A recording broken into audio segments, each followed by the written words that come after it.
Photoshop was used mainly for the Digipack.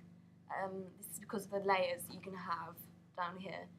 The layers come in really useful because you can just change the individual layers. You can move around the individual layers without worrying about changing something else in the background. You can hide layers as well. If you want to see what it looks like without something, you can put filters over specific layers. So it's a lot better than using something like perhaps Paint, because Paint you can't really do much with individual objects on the page, whereas as long as you have things in their own layers on Photoshop, it's really easy to just change that individual object. I mainly used Photoshop for the booklets because of the easy image manipulation. I was able to get new lines up, copy and paste those lines so that the lines were all as straight as each other. I could just duplicate those.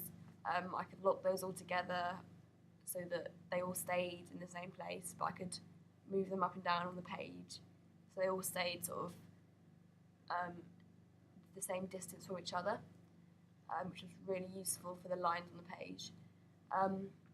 Something that's bad about Photoshop that I found was that you can't print double-sided, which was a big problem for the booklet, because I ended up having to print quite a few pages and sticking them together with glue, which made the booklet quite chunky, which wasn't good because it didn't fit very well in the Digipack, which wouldn't have been very good for a professional Digipack. I think that if I was to try this again, I would probably not use Photoshop.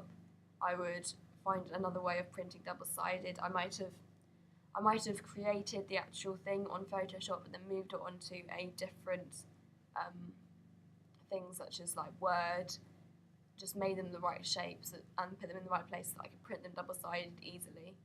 I'm sure there's some kind of thing that you can use that will allow you to do that, but I just haven't been able to find one, and I was a bit short on time, so I did try looking on Google to see, but I couldn't see anything, so I just left that. But I think that in the future I will definitely try and look for something along those lines. I haven't learned much more on Photoshop this year because we used it quite a lot last year, but that's only a good thing really, because it's allowed us to really just get on with our work on Photoshop and not have to think about learning how to use it.